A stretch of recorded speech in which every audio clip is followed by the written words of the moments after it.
예, 은혜로운 찬양 다시 한번 감사드립니다. 저는 오늘 이 시간에 아주 중요한 주제를 좀 같이 나누려고 하는데요. 하나님의 마음에 드는 사람, 그런 제목을 가지고 같이 한 시간 동안 은혜를 나누려고 합니다. 먼저 하나님 말씀 우리 함께 교독하시겠습니다. 사무엘상 13장 13절과 14절, 그리고 사도행전 13장 22절 말씀 우리 읽겠습니다. 제가 먼저 읽습니다. 사무엘이 사울에게 이르되 왕의 명령이 왕이 망령되이 행하였도다. 왕의 하나님 여호와께서 왕에게 내리신 명령을 지키지 아니하였도다. 그리하였더라면 여호와께서 이스라엘 위에 왕의 나라를 영원히 세우셨을 것이거늘 지금은 왕의 나라가 길지 못할 것이라. 여호와께서 왕에게 명령하신 바를 왕이 지키지 아니하였으므로 여호와께서 그의 마음에 맞는 사람을 구하여 여호와께서 그를 그의 백성의 지도자로 삼으셨느니라 하고. 사도행전 13장 22절 같이 읽습니다. 시작. 패하시고 다윗을 왕으로 세우시고 증언하여 이르시되 내가 이새의 아들 다윗을 만나니 내 마음에 맞는 사람이라 내 뜻을 다 이루리라 하시더니 아멘. 사실 이 본문의 말씀은 제가 오랫동안 궁금하고 또 풀어야 될 숙제와 같은 그런 말씀이었습니다. 오늘 여러분 본문에 하나님의 마음에 맞는 사람이 나오죠. 누굽니까? 누구죠? 네, 다윗입니다. 이 다윗을 일컬어 하나님은 뭐라고 말씀하십니까? 내 마음에 맞는 사람이라 말씀하십니다. 이 마음에 맞는다라는 말이 무슨 뜻일까요? 마음에 맞는다라는 말이 무슨 뜻입니까? 마음에 든다는 거죠. 우리 인간이 하나님께 드릴 수 있는 최고의 칭찬 가운데 하나입니다. 하나님의 마음에 드는 사람. 여러분 우리가 다 그런 사람이 되기를 원하지 않으십니까? 그렇다면 하나님의 마음에 드는 사람은 과연 어떤 사람일까? 우리 하나님은 어떤 사람을 마음에 들어 하실까? 궁금하지 않으십니까? 저는 이 문제로 많이 고민했어요, 오랫동안. 그리고 특별히 본문의 말씀을 읽을 때마다 야, 진짜 마음에 드는 사람은 어떤 사람일까? 그런 생각을 제가 자주 했습니다. 강철왕 앤드류 카네기라고 하는 사람이 있죠. 이분이 은퇴하기 전에 자기 후계자를 발표하게 됐습니다. 나이가 들어서 자신의 막대한 재산과 이 명예를 누릴 사람, 이 사람을 누구를 선택할지 고민을 하게 됐습니다. 세계 수많은 사람들이 그를 주목했습니다. 과연 카네기의 뒤를 이어서 이 재단을 이끌어갈 그 사람이 과연 누가 될까 궁금해했습니다. 근데 카네기가 자신의 후계자로 지명한 사람은 자기 아들이나 그 회사의 유력한 간부가 아닌 바로 카네기의 비서로 일했던 쉐이브라고 하는 사람이었습니다. 이 사람들은 깜짝 놀랐습니다. 왜냐하면 이 쉐이브는 중학교도 제대로 나오지 못한 데다가 카네기 회사의 청수부로, 그것도 임시직으로 일했던 사람이었습니다. 그 누구도 그가 카네기의 후계자가 될 것이라고 예상치 못했습니다. 심지어 쉐이브 자신도 자신이 카네기의 후계자가 될 것이라고는 꿈도 꾸지 않았다고 그랬어요.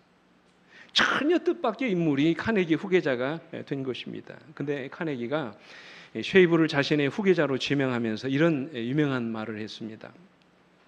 쉐이브는 내가 유일하게 이름을 알고 있는 청소부였습니다. 정원을 청소하라고 하면 항상 그는 그 주변까지 자발적으로 알아서 청소하는 사람이었습니다. 그가 내 비서로 일을 할 때 나의 일거수일투족을 공부하며 일일이 기록했습니다. 업무 시간이 끝나도 내가 퇴근하기 전까지는 항상 자리를 지켜주었습니다. 이런 사람에게 내 회사를 물려주지 않으면 어떤 사람에게 물려주겠습니까? 좋은 대학을 나오고 유능한 사람은 매년 수만 명씩 나오지만 이런 성실함과 책임감을 가진 사람은 좀처럼 찾아보기가 어렵습니다. 한마디로 이 쉐이브의 성실함과 책임감 있는 모습이 카네기의 마음에 들었던 것입니다. 이처럼 여러분 사람도 자기 마음에 드는 사람이 있어요. 그렇습니까? 물건을 살 때에도 자기 마음에 드는 물건을 삽니다. 음식점에 갈 때에도 자기 마음에 드는 음식점에 갑니다. 배우자를 선택할 때에도 자기 마음에 드는 사람과 결혼을 합니다. 심지어 교회를 선택할 때에도 자기 마음에 드는 교회와 목회자를 선택합니다. 우리 하나님도 마찬가지라고 생각돼요. 하나님도 그분의 마음에 드는 사람을 선택하십니다. 그리고 그를 통해서 하나님의 뜻을 이루십니다. 이것은 사랑에 대해서 말씀하시는 것이 아니에요. 하나님은 모든 사람을 다 사랑하시지요. 그러나 그 가운데서도 특별히 하나님의 뭐에 드는? 마음에 드는 사람이 있다는 말씀이에요. 오늘 본문에서는 그 사람이 누구라고 말씀하세요? 다윗이라고 말씀. 이 다윗의 어떤 모습이 주님의 마음을 들게 했을까요? 제가 어느 날 새벽에 말씀을 읽다가 이 말씀을 읽게 됐습니다. 한번 들어보시기 바랍니다. 사울이 하나님을 떠나 행동하기를 선택하였을 때 여호와께서는 더 이상 그의 지도자가 되실 수 없었고 그를 제거하실 수밖에 없었다. 그 후에 여호와께서는 그 마음에 맞는 사람을 왕으로 부르셨는데 그는 품성에 결함이 없는 자가 아니었지만 자신을 의지하는 대신에 하나님을 의지하고 하나님의 성령의 지도를 받으며 범죄했을 때에 견책과 징벌에 복종할 줄 아는 사람이었다. 여러분 이 다윗의 면면이 다 기록이 됩니다. 앞에 보면 그는 품성에 결함이 없는 자가 아니었지만 그러면서 세 가지 특징을 쭉 말씀하시죠. 여기 그 비결이 있다는 거예요. 다윗은 어떤 사람입니까? 오늘 이 시간 사울과 다윗의 인생을 함께 비교하면서 하나님의 마음에 드는 사람이 과연 어떤 유형의 사람인지 함께 좀 살펴보기를 원합니다. 우리도 하나님의 마음에 드는 사람이 되어야 하지 않겠습니까? 자, 그렇다면 하나님의 마음에 드는 사람은 어떤 사람일까요? 우리 영감을 보면 첫째로 자기를 의지하지 않고 언제나 누구 의지하는 사람이라고요? 하나님을 의지하는 사람이라고 했어요. 무슨 일을 하든지 항상 하나님께 묻고 지혜를 구하는 사람입니다. 자기 혼자 힘으로 살아가려고 하지 않고 항상 하나님과 의논하고 기도하기를 좋아하는 사람. 하나님은 그런 사람을 좋아하십니다. 삶의 중요한 결정 앞에서 사람의 지혜를 찾아 구하기보다는 언제나 하나님의 지혜를 구하고 물어보는 사람. 하나님은 그런 사람을 좋아하세요. 근데 반대로 자기를 의지하는 사람은 어떻습니까? 하나님의 뜻은 안중에도 없습니다. 아예 물어보려고도 하지 않습니다. 언제나 자기 생각과 자기 결정을 앞세웁니다. 자기 고집과 자기 생각대로 결정을 내립니다. 자기 마음 내키는 대로 행동합니다. 그의 삶의 어느 순간에도 하나님께 물어보는 경험이 없어요. 중요한 결정을 내릴 때에도 하나님 앞에 무릎 꿇어 기도하지 않습니다. 근데 잠언서에 보면 이렇게 말씀하시죠. 잠언 3장 5절로 6절에 너는 마음을 다하여 여호와를 신뢰하고 내 명철을 의지하지 말라. 너는 범사에 그를 인정하라. 그리하면 내 길을 지도하시리라 말씀하셨어요.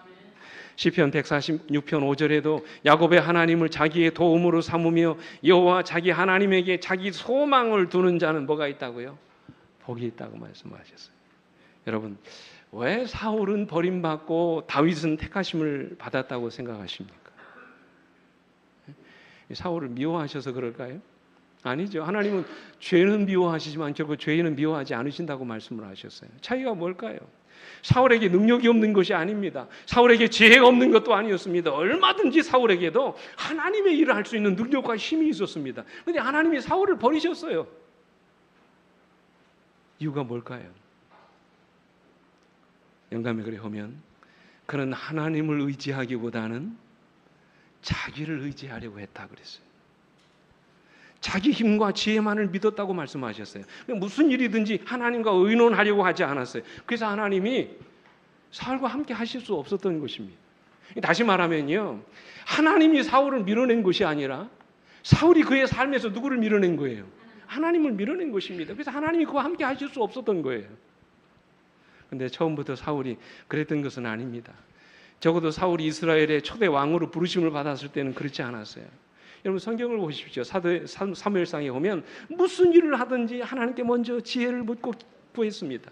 어떤 결정을 내리든지 가장 먼저 하나님의 뜻을 묻고 그분의 지혜를 따랐습니다. 그런데 왕으로서 그가 연륜이 쌓여지 이게 무서운 거지요. 경험이 많아지면서 서서히 누구를 의지하기 시작합니까? 자기를 의지하기 시작합니다. 여기서부터 사울이 무너지게 됐던 거예요. 이게 사실 누구 이야기냐면 우리 모두의 이야기예요. 그래서 여러분 성공의 위험이 바로 거기에 도사리고 있어요. 실패했을 때는 모릅니다. 오히려 고난이 있고 어려움이 있을 때는 더 간절히 하나님을 찾습니다. 근데 내 힘으로 해서 뭔가를 이루고 성공을 하게 되면 서서히 누구를 잊어버립니까? 하나님을 잃어버리죠. 영감의 글의 말씀 보십시오. 한번 들어보시기 바랍니다. 사울은 왕으로 부르심을 받을 때에 자신의 능력을 과소평가하였고 자진해서 배우려 하였다. 만일 그가 그대로 겸손하고 끊임없이 하나님의 지혜로서 인도함을 받기 원했더라면 그는 성공하고 명예롭게 그의 높은 지위에 지워진 의무를 잘 수행할 수 있었을 것이다. 그러나 그가 왕으로 성공한 후에는 자신을 의지하였다. 그의 치세의 최초의 승리가 그에게 가장 위험한 마음의 교만을 불붙게 하였다. 아멘. 이 왕으로서 그가 성공한 다음에는 누구를 의지했다고요? 이래서 안 된다는 말이죠. 여러분, 사람들이 왜 기도하지 않은 줄 아세요? 한번 우리 자신을 한번 생각해 보자고요. 남의 이야기가 아니란 말이에요. 여러분, 왜 우리가 하나님께 기도하지 않은 줄 아십니까? 바쁘기 때문이 아니에요. 너무 일정이 빡빡하기 때문이 아닙니다. 근본적인 이유는 우리가 뭐 하기 때문이에요? 교만하기 때문입니다. 기도하지 않는 거예요. 사울이 그랬다고 말씀하세요. 여기서 사울이 무너지게 된 것입니다.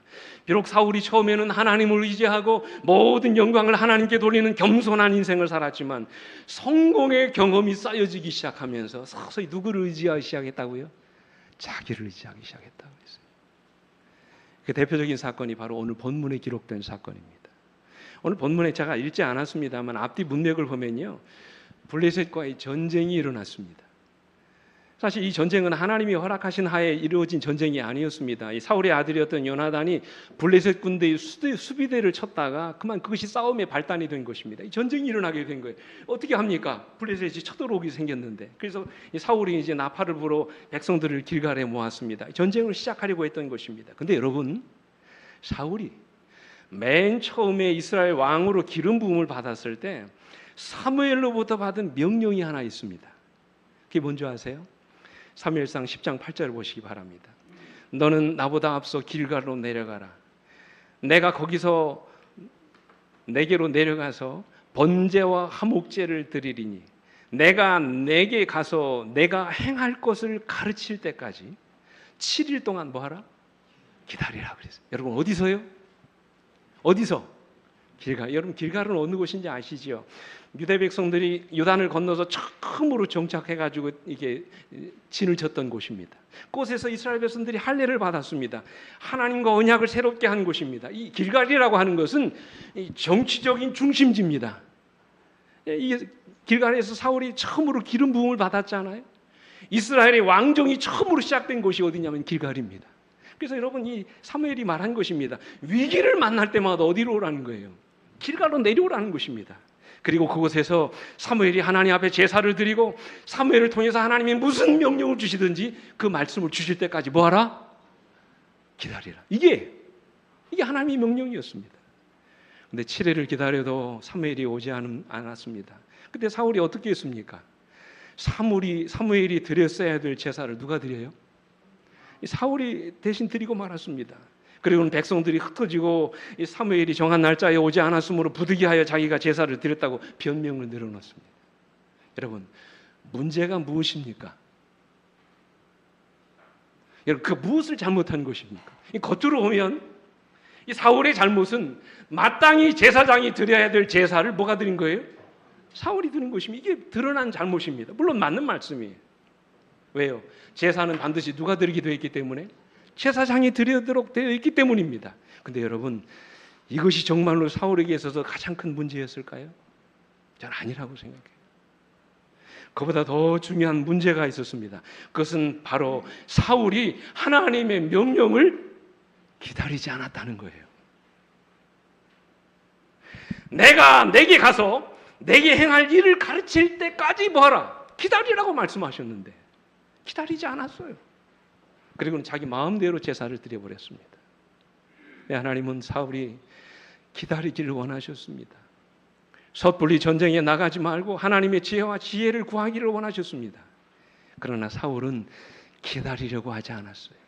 하나님이 말씀하실 때까지 기다리지 않았던 것입니다. 다시 말해서 하나님의 말씀에 귀를 기울이지 않았던 것이. 한마디로 사울은 하나님보다 자기를 더 의지했던 것입니다. 그래서 하나님이 말씀하실 때까지 기다릴 수가 없었던 것입니다. 이것이 사울의 가장 큰 문제였어요. 여러분, 왜 우리가 하나님을 의지하지 않는 줄 아세요? 왜 자기를 더 의지하는 줄 아십니까? 기다리지 않는 거예요. 자기 멋대로 하는 것입니다. 여기 영감의 글이 이렇게 말씀하셨어요. 제사로 하나님을 찾는 일은 매우 엄숙하고 중대한 사업이었다. 하나님께서는 재물이 당신 앞에 간합되고 원수를 정복하려는 저들의 노력에 당신의 축복이 같이할 수 있도록 당신의 백성이 저희 마음을 살피고 죄를 회개하기를 요구하셨다. 그러나 사울은 참을성이 없었고 백성들도 하나님의 도우심을 의지하는 대신에 저희를 인도하고 지도하도록 선택한 왕만을 바라보고 있었다. 하나님을 바라보는 대신에 백성들도 누구만 바라봐요? 왕만을 바라보고 있었다는 이어지는 말씀 보십시오. 이렇게 말씀하세요. 여호와께서는 그들을 아슬아슬한 곳으로 인도하여 그들로 하여금 인간을 의지하는 어리석음을 깨닫고 그들의 유일의 조력자이신 당신께로 나올 수 있게 하셨다. 사울을 시험하는 시간이 당도하였다. 이제 사울은 그가 하나님을 의지하고 당신의 명령을 따라 인내로 기다리는 사람인가? 또 힘드는 곳에서도 하나님의 백성의 지도자로서 하나님께서 믿을 수 있는 사람인가? 아니면 우유부단하여 자기에게 맡겨진 신성한 책임을 감당할 자격이 없는 사람인가를 스스로 나타내야 하였다. 하나님께서 지금 이스라엘 민족과 사울을 궁지로 몰아가는 것입니다. 그 궁지의 위기 속에 이 사울이 끝까지 하나님을 의지하고 신뢰하는 사람인지 지금 하나님이 뭐 하고 계셨다고 그랬어요? 시험하고 계셨다고 그랬어요. 근데 이 시험에 사울이 통과하지 못했습니다. 그는 하나님을 의지하고 그분의 뜻을 기다리는 대신에 자기 혼자 스스로 하나님께 묻지 않고 그 문제를 해결하려고 나섰던 것입니다. 이런 사실을 역대상 10장 14절에서는 뭐라고 말씀하시냐면 여호와께 뭐하지 아니하였으므로 묻지 아니하였으므로 여호와께서 그를 죽이시고 그 나라를 이새의 아들 다윗에게 넘겨주셨더라고 말씀하셨어요. 사울의 잘못은 뭐예요? 여호와께 묻지 않은 것입니다. 그런데 다윗은 어떻습니까? 여러분 우리가 다윗의 이야기를 읽을 때마다 항상 따라 나오는 문구가 있어요. 여러분 역대기나 사무엘서를 보십시오. 이 다윗의 이야기가 이름이 나올 때마다 항상 그때 따라 나오는 문구가 있습니다. 이게 뭔지 아세요? 그가 여호와께 묻자와 이르되 무슨 일을 하든지 하나님과 의논합니다. 무슨 일을 하든지 하나님께 묻습니다. 하나님이 지혜를 구해요. 그분의 뜻을 구합니다. 전쟁에 올라갈 때에도 수도를 옮길 때에도 성전을 지을 때에도 법궤를 옮길 때에도 그 나라에 전염병이 이르러 왔을 때에도 어떤 재난과 위기 앞에서도 다윗은 항상 가장 먼저 하나님께 뭐 했어요? 물었어요. 여러분 이것은 무엇을 의미합니까? 다윗이 누구를 의지하지 않았다는 말이에요? 자기를 의지하지 않았다는 말이에요. 언제나 그는 하나님만을 의지하고 살았다는 말씀이에요. 그때마다 하나님이 다윗에게 지혜를 주셨습니다. 어려움을 감당할 수 있는 힘을 주셨습니다. 그 위기를 헤쳐나갈 수 있는 능력을 다윗에게 허락해 주셨어요. 그래서 다윗이 이스라엘의 위대한 성군이 되게 하셨던 것입니다. 비결이 무엇입니까? 다윗이 자기를 의지하지 않고 여호와 하나님만을 의지하며 살았기 때문입니다. 다윗은 이렇게 말하지요. 시편 28편 7절에 여호와는 나의 힘과 나의 방패시니 내 마음이 그를 의지하여 도움을 얻었도다 그랬어요. 시편 37편 5절에도 내 길을 여호와께 맡기라. 그를 의지하면 그분이 이루신다고 말씀을 하셨어요. 잠언 29장 25절에도 사람을 두려워하면 올무에 걸리거니와 여호와를 의지하는 자는 안전하리라 말씀하셨어요. 제가 이 말씀을 준비하면서 봤던 책 중에 한 번이라도 하나님께 물어봐라 라고 하는 책이 있습니다. 이 책을 쓰신 목사님이 이상기라고 하는 목사님이신데 이 목사님은 이 책에서 오늘날 이 시대의 소통의 부재 시대라고 이야기합니다. 대화가 없다는 것이죠. 뭔가 이게 소통하는 것이 없다는 것입니다. 그래서 무엇이든지 한 번이라도 하나님께 뭐 하라고요? 여러분 물어보라는 말이 의미가 무슨 뜻입니까? 어떤 문제 앞에서 해결해야 될 중요한 결정 앞에서 내가 혼자 스스로 하지 말고 함께 뭐 하라는 거예요? 상의해보라는 말이죠. 근데 여러분 물어보라는 말은 이 대등한 인격사에서 이루어지는 일입니다. 근데 하나님과 우리는 결코 대등한 인격이 아니죠. 그런 관계가 아닙니다. 하나님은 우리의 창조주이시고 우리는 그분의 피조물입니다. 그분은 우리의 주인이시고 우리는 그분의 종에 불과한 존재입니다. 우리는 감히 하나님과 의논할 자격이 없는 그런 능력도 없지만 지극히 크신 우리 하나님께서는 어떤 문제든지 우리가 그분 앞에 나와서 삶의 문제를 그분 앞에 내려놓고 의논하기를 원하신다는 말씀이에요. 그래서 이 목사님이 이 책에서 우리가 끊임없이 하나님께 묻고 기도해야 되는 이유를 이렇게 말씀하셨어요. 하나님께 여쭙고 의논하는 삶이야말로 그를 가장 기쁘시게 해드리는 것이며 하나님이 우리에게 원하셨던 삶이기 때문이다. 매사를 하나님과 의논한다는 것은 끊임없이 기도한다는 말이고, 의논하지 않는다는 것은 기도하지 않아도 할 수 있다는 교만 중에 교만이라 말할 수 있다.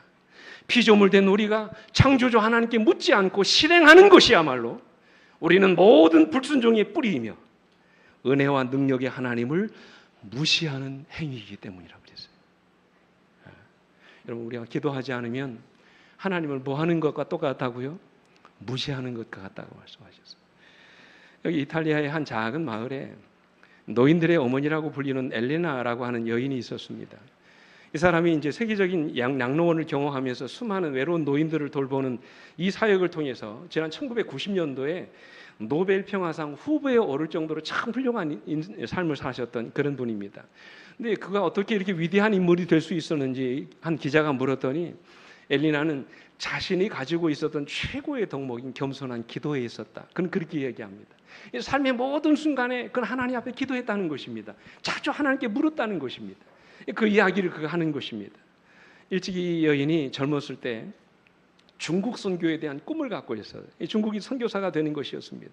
그래서 그가 다 준비를 하고 이제 중국 선교사로 출발을 했습니다. 근데 안타깝게도 그가 목적지로 가는 도중에 폐결핵에 걸립니다. 중국 땅을 밟기도 전에 본국으로 다시 돌아오고 말았습니다. 그때 그녀는 왜 나를 병들게 하셨나요? 라고 묻는 대신에 이렇게 기도했다고 합니다. 하나님, 이제 병든 저에게 무엇을 원하십니까? 그렇게 물었대요. 하나님께서 그의 기도에 응답을 주셨어요. 그래서 이제 기도를 마친 이 여인이 부친이 물려준 시골 농장으로 다시 돌아와서 열심히 농사를 지었습니다. 그리고 자기가 농사에서 번 돈으로 중국에 있는 선교사를 재정적으로 후원을 했습니다. 근데 또 한 번의 시련이 닥쳐왔습니다. 한 번은 농사를 다 짓고 탈곡을 하던 가운데 이 여인의 오른손이 탈곡기에 이제 빨려 들어간 것입니다. 오른손목이 다 잘려져 버렸어요. 이건 어떻게 하겠습니까? 그때 그녀는 어째서 나에게 이런 시련을 주십니까? 라고 하나님께 묻는 대신에 이렇게 기도했다고 그래요. 이제 오른손이 없는 저에게 무엇을 원하십니까? 여러분, 여인의 삶이 무엇입니까?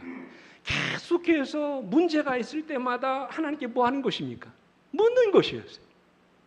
그때 그녀는 농장을 개조하여 양로원을 세웠고 지금까지도 세계 최대의 양로원을 경험하면서 버려진 주변의 노인들을 섬기는 아주 헌신적인 삶을 살아가고 있다는 것이죠.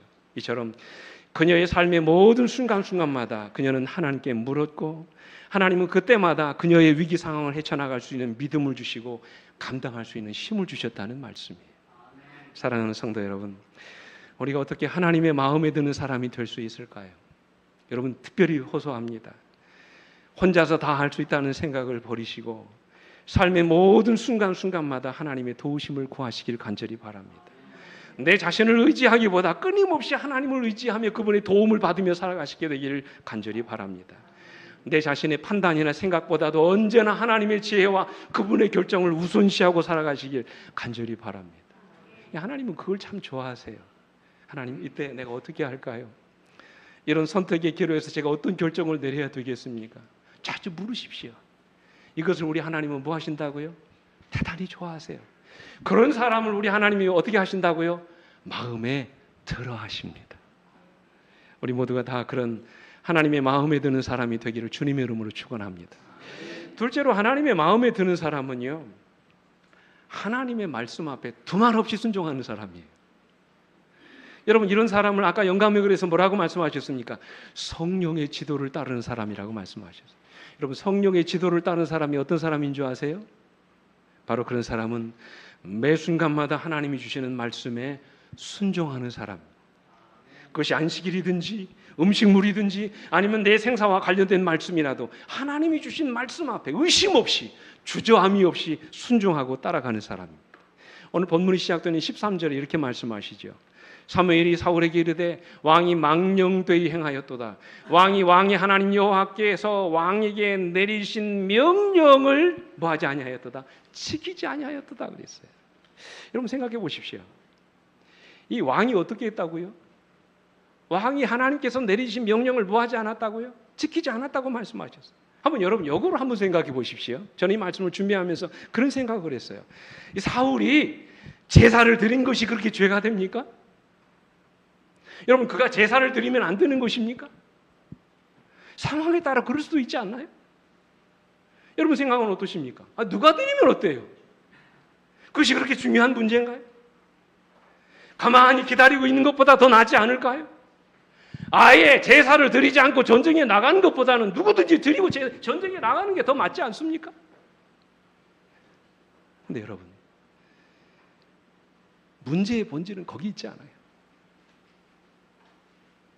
누가 드리고 안 드리고의 문제가 아니라는 말씀이에요. 여러분 기억하십시오. 그보다 더 중요한 문제가 있습니다. 여러분 그게 뭔지 아세요? 그것은 하나님이 사울에게 제사를 명령하지 않으셨다는 사실이에요. 제사는 레위 지파 사람들에게, 그것도 제사장들에게 허락하신 하나님의 명령이었어요. 아무나 제사를 드릴 수 없는 것이라는 말씀이에요. 하나님에 의해서 구별된 지파, 다시 말하면 레위 지파 중에서도 제사장 가문인 아론의 자손들만이 그 일을 할 수 있었던 것입니다. 그것이 하나님의 명령이었어요. 아무리 위급한 상황이라도 베냐민 지파에 속한 사울이 드릴 수 있는 문제가 아니었다는 말씀이에요. 아무리 그가 이 나라의 왕이 아니라 대단한 장수였다 할지라도 레위 지파 출신의 제사장이 아닌 이상 그는 제사를 드릴 권한이 없었다는 말씀이에요. 그럼에도 불구하고 지금 사울은 사무엘을 대신해서 제사를 드린 것입니다. 한마디로 말해서 하나님의 명령을 어떻게 여긴 것이에요? 우습게 여긴 것이죠. 그죠? 그 지금 사무엘이 사울에게 한 말이 뭡니까? 왕이 망령되이 행하였도다. 하나님이 명하신 명령을 지키지 아니하였다고 말씀하셨어요. 이 부분에 대해서 영감의 글은 이렇게 말씀하십니다.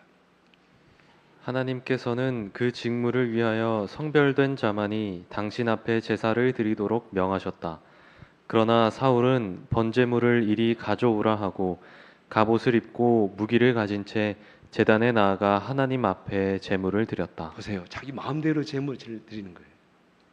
거룩한 제사에 임하는 자로서 아무런 준비도 없이, 거룩한 예배에 대한 아무런 경외심도 없이 하나님 앞에 그냥 제사를 드렸던 것입니다. 이것은 그 자리에서 하나님의 심판을 받아 죽어 마땅한 일이죠. 옛날 여러분 아론의 두 아들들이 하나님이 준비하신 불을 사용하지 않고 다른 불을 썼다고 어떻게 합니까? 그 자리에서 즉사했잖아요. 그럼에도 불구하고 그는 전혀 양심의 가책도 두려움도 없이 제사를 드렸던 것입니다. 그것은 하나님의 명령에 대한 명백한 도전이었어요. 적어도 그가 이스라엘의 지도자였다면 그는 하나님의 명령에 순종해야 됐습니다. 분명한 원칙을 가지고 하나님이 금하신 제사에 관여하지 말아야 했습니다. 그럼에도 불구하고 그는 하나님의 명령을 어기면서까지 제사를 드렸다고 하는 것은 하나님의 권위를 자신의 권위보다 더 낮게 생각했던 것입니다. 하나님의 권위에 대한 중대한 도전이었어요. 그 부분에 대해서 영감의 글은 이렇게 말씀하세요. 그의 실수는 그가 하나님의 백성에게 그분의 대리자가 되기에 부적당하다는 것을 증거하였다. 그는 이스라엘을 그릇된 길로 인도할 것이다. 하나님의 뜻보다는 오히려 자기의 의지가 지배적인 능력이 될 것이다. 만일 사울이 충실했더라면 그의 나라가 영원히 섰을 것이다. 그러나 그가 실패한 이상 하나님의 목적하신 바는 다른 사람을 통하여 성취되어야 하였다. 이스라엘의 정치는 하늘의 뜻을 따라 백성을 다스릴 자에게 위임되어야 하였다. 중요한 말씀이 있어요. 이스라엘의 정치는 누구의 뜻을 따라? 하늘의 뜻을 따라 백성을 다스릴 자에게 위임되어야 하였다고 그랬어요. 그래서 여러분 영감의 글은 이렇게 말씀하시면 들어보십시오. 우리는 일시적 감정을 따르거나 사람들의 판단을 의지하지 말고 계시된 하나님의 뜻을 바라보고 우리 주위의 환경이 어떠하든지 상관하지 말고 하나님의 명확한 계명에 따라 행할 것이다. 그러면 그 결과는 누가 책임지신다고요? 하나님이 책임져 주실 것이라고 말씀하셨어요. 우리가 말씀대로 순종하여 살면 그 결과는 누가 다 알아서 해주신다고요? 하나님이 다 알아서 해주신다고 말씀하셨어요. 예. 그러나 사울은 하나님의 명령에 따라 살려고 하지 않았어요. 상황에 따라 자기 생각과 판단에 따라 살려고 했던 것입니다. 그것은 분명한 하나님의 명령에 대한 불순종이었습니다. 이런 사울의 불경스러운 모습이 아말렉과의 전쟁에서 또다시 나타나잖아요. 이게 습관입니다. 여러분 보세요. 이게 한두 번 그런 게 아니에요. 하나님께서 이 사울에게 이 사무엘을 통하여 전쟁, 아말렉과의 전쟁을 말씀하시면서 뭐라고 말씀하셨습니까? 다 죽이라고 그랬어요. 그죠? 뭐 우양이나 소나 뭐 그 집안의 어린 아이나 여자나 가릴 것 없이 다 죽이라고 말씀하죠. 왜 그렇습니까? 이 아말렉의 전쟁을 선포하신 이 전쟁은 아말렉 이들의 범죄에 대한 하나님의 뭐였습니까? 심판이었어요. 다 살려두지 말고 다 죽이라고 그랬어요. 그런데 사울이 어떻게 했습니까? 사무엘상 15장 8절로 9절에 보면 아말렉 사람의 왕 아각을 어떻게 잡고요? 사로잡았다는 말이 그냥 살려서 잡고 있었다는 말이죠. 칼날로 그의 모든 백성을 진멸하였을 때 9절 사울과 백성이 아각과 그의 양과 소의 가장 좋은 것 또는 기름진 것과 어린 양과 모든 좋은 것을 남기고 진멸하기를 즐겨하지 아니하고 가치 없고 하찮은 것만 진멸했다고 그랬어요. 하나님은 뭐라고 말씀하셨습니까? 다 죽이라고 그랬어요. 하나도 남기지 말라고 그랬어요. 근데 이 사울이 의도적으로 그냥 자기 생각대로 그렇게 판단한 것입니다. 그리고 나서 뭐라고 변명합니까? 이렇게 변명해요. 21절에 다만 백성이 마땅히 멸할 것 중에 가장 좋은 곳으로 길갈에서 당신의 하나님 여호와께 뭐 하라고요? 제사하라고 남겨둔 거라고 이렇게 얘기를 합니다. 그때 사무엘이 했던 유명한 고백이 있지요. 22절에 순종이 뭐보다 낫고 제사보다 낫고 듣는 것이 수양의 기름보다 나으니라 말씀하셨어요. 이거 하나님의 명령이에요. 그래서 영감의 글에 이렇게 말씀하세요. 제가 이 말씀을 듣고 참 감동을 받았습니다. 한번 들어보십시오. 어떤 행동을 결정할 때 그 결과가 자기에게 해로울 것인가를 묻지 말고 그것이 하나님의 뜻과 일치하는가를 물어야 한다. 그들이 종교 의식을 준수하는데 아무리 열성이 있다 할지라도 여호와께서는 그들이 만일 고의로 당신의 명령 중 하나라도 범하기를 고집한다면 그들을 간합하실 수 없으시다. 아멘. 여러분 앞에 있는 말씀 보십시오. 어떤 행동을 결정할 때 그 결과가 자기에게 해로울 것인가를 묻지 말고 그것이 하나님의 뜻에 일치하는가 물어보라고 말씀하셨어요. 이게 하나님의 방법이라는 것이에요. 다윗은 어떻습니까? 여러분 반대로 다윗은 사도행전 13장 22절에 보면 이 22절에 패하시고 다윗을 왕으로 세우시고 증언하여 이르시되 내가 이새의 아들 다윗을 만나니 내 마음에 맞는 사람이라. 그러면서 뭐라고 말씀하십니까? 그가 내 뜻을 이루리라고 말씀하셨어요. 내 뜻이 누구 뜻입니까? 하나님의 뜻이지요. 하나님의 뜻이 다윗의 삶을 통해서 이루어지게 될 것이라는 이게 무슨 말입니까? 다윗이 그의 삶 속에서 날마다 하나님의 뜻에 순종하고 그분의 말씀에 따라 순종하게 될 것이라는 그 말씀이에요. 그래서 여러분 다윗은요 그가 고백했던 시편 40편 8절에 이렇게 말씀하셨어요. 나의 하나님이여 내가 주의 뜻 행하기를 즐기오니 주의 법이 나의 어디에 있나이다? 심중에 있나? 우리가 이런 사람이 되어야 하지 않을까요?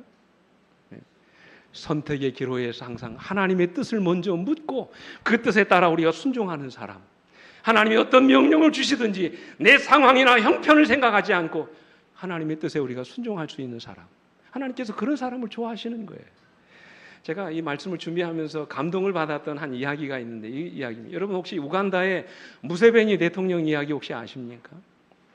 이 아프리카는 지금도 그렇지만 아프리카에는 무슨 환자들이 많은 줄 아세요? 에이즈 환자들이 많습니다. 여러분 에이즈가 왜 생기는지 아시죠? 이 동성애자들. 국민들의 48%가 동성애자들이라는 사실. 절반에 가까운 사람들이 그냥 남자들끼리 여자들끼리 그 짓을 한다는 거예요. 그래서 에이즈가 그 나라에 창궐한다는 것입니다. 그래서 이 에이즈에 대해서 이 사람이 반대 법안을 합니다. 근데 여러분 그 당시 지금 바로 전 정권입니다만 미국에서는 동성애를 지지하는 그런 정권이 있었습니다. 버락 오바마라고 하는 전 대통령은 동성애를 지지하는 사람이었어요. 동성애를 지지하지 않으면 그 나라에 뭐가 될 수 없어요? 대통령이 될 수 없는 세대였습니다. 그래서 이 미국의 오바마 대통령이 우간다의 무세베니 대통령에게 반동성애 법안에 서명하면 연간 4억 달러, 우리 돈으로 약 4,295억 원이 넘는 원조를 끊어버리겠다고 경고했어요. 미국은 우간다의 최대 원조국이었습니다. 그때 이 무세베니 대통령이 오바마 대통령에게 이런 말로 응수했다고 그래요. 우간다 국민들을 살리는 길은 미국의 원조가 아니라 하나님의 말씀대로 사는 것이다. 대단하지 않습니까? 이 나라가 사는 것은 돈이 아니라 뭐라는 거예요? 하나님의 말씀이라는 것이죠. 말씀에 순종하는 사람들을 통해서 하나님의 놀라운 기적을 이루신다는 거예요. 실제로 여러분 원조를 다 끊어버렸습니다. 아무런 돈도 받지 않았어요. 지금 어떻게 된 줄 아세요? 우간다의 에이즈 환자 비율이 4.3%로 낮아졌습니다. 놀라운 기적이 일어난 거예요. 사랑하는 성도 여러분, 누가 하나님의 마음에 드는 사람이라고 생각하십니까? 자신의 감정이나 판단을 따르지 않고 하나님의 말씀대로 살아가는 사람. 우리 주님도 그러셨잖아요.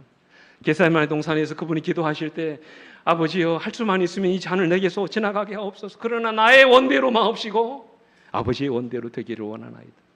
주님은 이 기도를 3번이나 반복해서 드리셨다고 그랬어요. 그리고 아버지의 뜻이 이루어지도록 십자가의 길을 묵묵히 걸어가셨어요. 여러분 이것이 우리 모두가 따라가야 할 삶이 아닐까요? 나의 생각이나 뜻보다도 언제나 하나님의 계획과 그분의 뜻을 우선순위에 두고 살아가는 사람, 바로 그런 사람을 하나님은 뭐 하세요? 마음에 들어 하세요. 그리고 그 사람의 삶을 하나님이 뭐 하신다고 말씀하셨습니까? 책임져 주신다고 말씀하셨어요. 선택의 기로에서 항상 하나님의 말씀에 순종하여 살아가는 주의 종들이 되시기를 간절히 바랍니다. 이 마지막으로 하나님의 마음에 드는 사람은요, 자기 죄를 인정하고 돌이킬 줄 아는 사람입니다. 여러분, 내가 죄를 지었을 때 내가 잘못했다고 진심으로 뉘우치며 용서를 구할 수 있는 사람, 하나님은 그런 사람을 좋아하세요. 여러분 이 말씀 믿으십니까? 정말 이 땅에 실수 없는 사람은 없습니다. 완벽한 사람은 없어요. 저도 넘어집니다. 저도 실수합니다. 근데 중요한 것은 뭐예요? 네가 잘못했다, 죄를 지었다고 주님이 사람을 통해서, 말씀을 통해서 우리를 지적하실 때 하나님, 제가 잘못했습니다. 제 허물을 용서하시고 약한 죄에서 저를 돌이킬 수 있도록 하나님 도와주세요. 여러분 이런 사람을 하나님이 뭐 하신다고요? 좋아하신다고 말씀해요. 이 사울의 문제가 뭡니까? 성경을 보세요. 이 사울의 이야기를 쭉 들어오면요, 끝까지 변명합니다.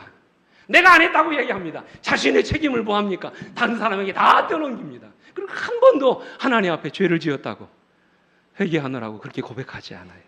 오늘 본문에도 보십시오. 그가 길갈에서 제사를 드렸을 때 사무엘상 13장 11절로 12절에 오면 그가 추궁하니까 뭐라고 뒤에 얘기합니까? 12절에 이에 내가 이르기를 블레셋 사람들이 나를 치러 길갈로 내려오겠거늘 내가 여호와께 은혜를 간구하지 못하였다 하고 부득이하여 전제를 드렸나이다. 어쩔 수 없이 그렇게 드렸다는 거예요. 병사들은 다 탈영하고 이제 전쟁이 시작하게 된, 근데 어떻게 하겠습니까? 나라도 제사를 드려야죠. 변명하는 것이죠. 근데 이게 한두 번이 아니에요. 아말렉과의 전쟁에서 다 죽이라고 그랬는데 남기고 나서 그 뭐라고 변명합니까? 21절에 다만 백성이 그 마땅히 멸할 것 중에 가장 좋은 것으로 길갈에서 하나님 여호와께 제사하려고 양과 소를 끌어왔나이다. 다 죽였는데 남긴 것은 사실 제사 드리려고 그런 거라고. 그럼 사실입니까? 거짓입니까? 거짓말이죠. 속이는 것입니다. 하나님은 여러 번 사울에게 회개할 수 있는 기회를 주셨지만 그때마다 사울은 자신의 죄를 변명하고 돌이키려고 하지 않았어요. 이게 문제라는 것이죠. 그래서 영감의 글은 이렇게 말씀하십니다. 잘 들으십시오. 사울은 하나님의 성령으로 말미암아 그에게 보내어진 견책에서 돌아서서 완고하게 자기의 주장을 고집함으로 인하여 하나님께서 그를 구원하실 수 있는 유일한 방법을 거절하였다. 사울은 고의로 하나님을 떠났다. 사울은 어떻게 하나님을 떠났다고요? 고의로. 이어지는 말씀 보십시오. 그는 겸손하게 하나님의 징계를 받아들이지 아니하였고 오히려 그의 거만한 정신은 절망 상태에 이르러 마침내 이성을 잃을 지경이 됐다고 그랬어요. 그러니까 성령의 애소하시는 음성을 거절한 것입니다. 근데 다윗은 어떻습니까? 그도 연약한 인간입니다. 한번 보십시오, 여러분. 성경에 보십시오. 오히려 사울보다 더 못된 짓을 더 많이 합니다, 이 다윗이. 여러분 아시는 엄청난 죄를 많이 짓잖아요. 근데 여러분 다윗의 위대함은 무엇입니까? 자신의 죄를 발견할 때마다 그는 하나님 앞에 무릎 꿇습니다. 눈물로 회개합니다. 자신의 죄를 지었다고 고백합니다. 그리고 자신을 죄로부터 돌아설 수 있도록 하나님 도와달라고 간절히 매달렸습니다. 우리아의 밧세바를 취한 잘못을 나단 선지자가 꾸짖었을 때에도 어떤 변명도 없이 그 자리에서 내가 여호와께 죄를 범하였노라 고백했습니다. 다른 누구에게도 자신의 책임을 돌리지 않았어요. 체면이나 위신 같은 것은 다 생각하지 않고 밤에 침상이 젖도록 눈물로 하나님께 기도했다고 말씀하셨어요. 이런 다윗의 모습을 주님께서는 좋아하셨던 거예요. 영감의 글에 보시면 이렇게 말씀하세요. 다윗의 회개는 성실하고 깊은 회개였다. 자기의 죄악을 변명하려고 노력하지 않았다. 그의 기도에는 경고된 형벌을 피하려는 욕망이 없었다. 오히려 하나님께 대한 자기의 죄의 흉악함과 자기 영혼의 더러움을 보고 죄를 미워하였다. 그가 기도한 것은 용서만을 얻고자 함이 아니요 마음의 정결을 얻기 위함이었다. 아멘. 여러분 마지막으로 기억하십시오. 사울이 버림받은 것은 죄를 많이 지어서가 아닙니다. 사무엘과 같은 선지자가 그의 죄를 깨우쳐 주었을 때 자신의 죄를 인정하고 회개하려고 하지 않았기 때문에 그래요. 오히려 선지자의 책망을 멸시하고 들으려고 하지 않았다고 그랬어요. 그래서 그가 버림을 받은 것입니다. 얼마나 불쌍한 인생입니까? 그래서 영감의 글은 이렇게 말씀하세요. 많은 사람들은 저희 보기에는 훨씬 덜 악한 죄처럼 보이는 사울은 거절하시고 매우 큰 죄를 범한 다윗은 아끼신 하나님이 불공평하다고 불평한다. 그 다음 말씀 보세요. 그러나 다윗은 자신을 낮추고 죄를 자백한 반면에 사울은 책망을 멸시하고 마음을 굳게 하여 회개하지 아니하였다고 했어요. 사랑하는 성도 여러분, 누가 하나님의 마음에 드는 사람입니까?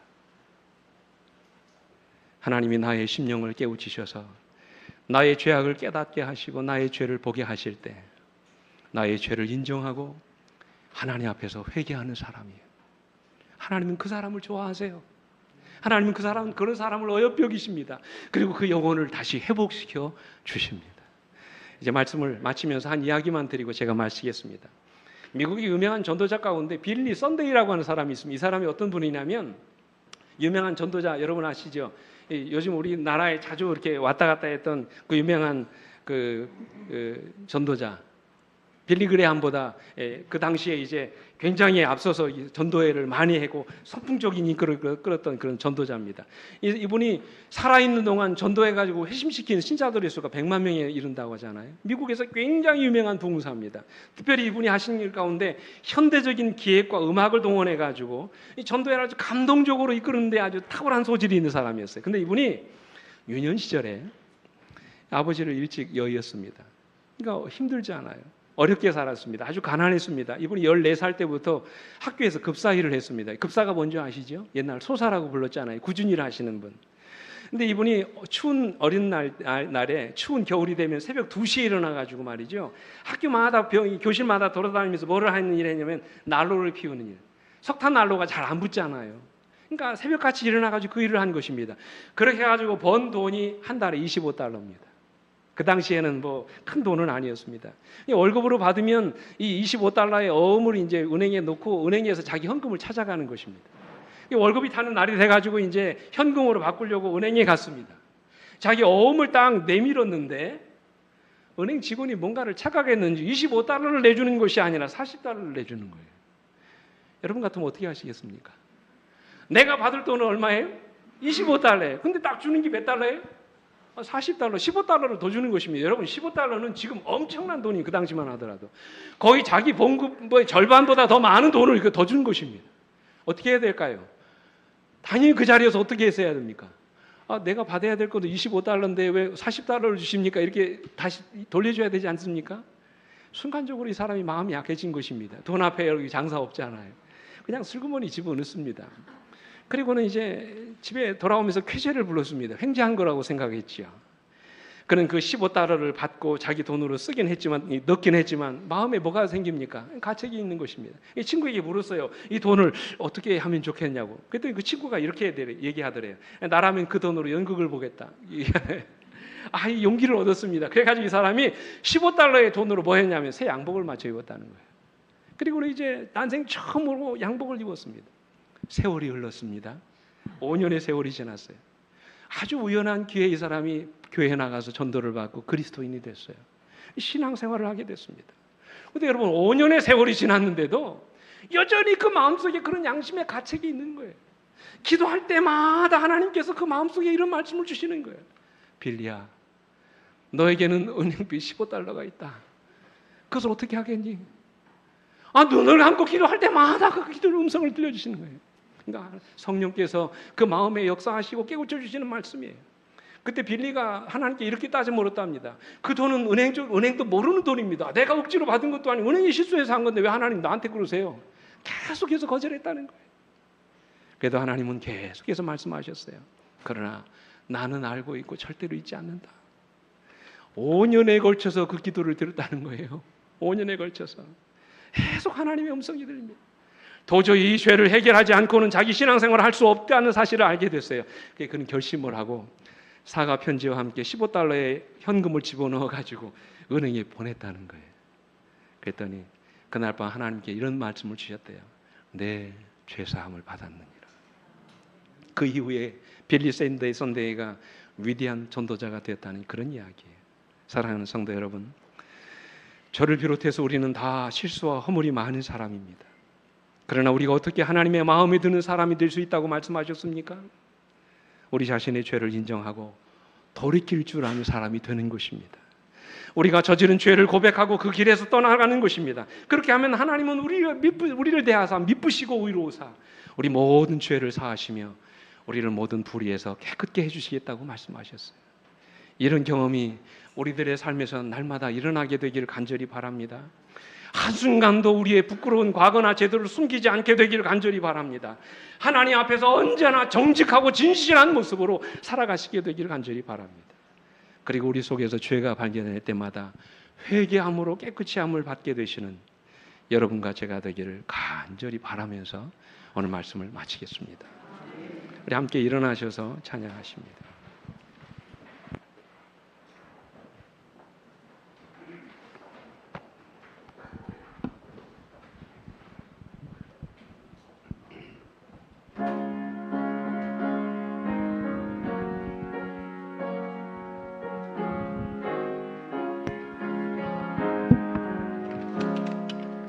주 나를 인하여 상심이 계시니 내 맘 괴롭고 아프게 하옵네. 죄의 구렁에 파묻힌 내 몸을 주가 사랑으로 건져내셨네. 이 진흙 속에서 날 건져 큰 방석에 서게 하신 주, 내 입에 또 찬송 주시니 주께 영광 할렐루야. 주 날 드시어 반석에 세우니 주의 곁에서 든든히 서겠네. 주를 붙들면 위험치 않으니 그의 은혜로서 승리 얻겠네. 이 진흙 속에서 날 건져 큰 방석에 서게 하신 주, 내 입에 또 찬송 주시니 주께 영광 할렐루야. 주 베푸신 그 은혜가 크시니 주의 선하심 노래해 전하고 그의 구원을 만방에 퍼쳐서 주를 믿는 자를 많이 얻겠네. 이 진흙 속에서 날 건져 큰 방석에 서게 하신 주, 내 입에 또 찬송 주시니 주께 영광 할렐루야. 하늘에 계신 우리 아버지, 언제나 하나님 앞에 부족하고 죄 많은 사람들이지만 그러나 진정 우리 마음속에 갖고 있는 한 가지 소망이 있다면 우리 자신의 삶이 우리 하나님의 마음을 흡족하게 하는, 그래서 하나님을 정말로 기쁘시게 하는 그런 인생을 살게 되기를 아버지 원합니다. 우리 자신이 도덕적으로 완전하거나 흠이 없는 사람은 아니지만 그럴지라도 언제나 하나님 앞에 정직하게 진실하게 살기를 아버지 원합니다. 주여 우리 연약함을 도와주시옵소서. 우리 자신을 의지하지 않게 하시고 전능하신 하나님만 의지하며 살아가는 저희들의 생애가 되도록 하나님 축복하여 주시옵소서. 내 자신의 판단이나 환경을 바라보지 않게 하시고 항상 하나님의 말씀과 명령에 순종하는 자들이 되게 하시고, 때때로 내가 쓰러지고 절망하고 좌절하여 하나님을 멀리하거나 죄를 짓고 주님을 떠나갔을지라도 언제든지 하나님 앞에 돌아와서 내가 죄를 지었노라고, 내가 실수했노라고, 내가 하나님과 사랑 앞에 엄청난 죄인으로 설 수밖에 없는 몸이라고 우리가 솔직하게 우리 자신을 고백하고 하나님 앞에 진실한 용서와 죄사함을 구하는 우리 모두가 될 수 있도록 하나님 은혜 입혀 주시옵소서. 우리를 부족하지만 하나님이 귀한 자녀로 불러주신 하나님의 은혜 감사드리며 사랑 많으신 우리 구주 예수 그리스도의 이름으로 간절히 기도드립니다. 아멘.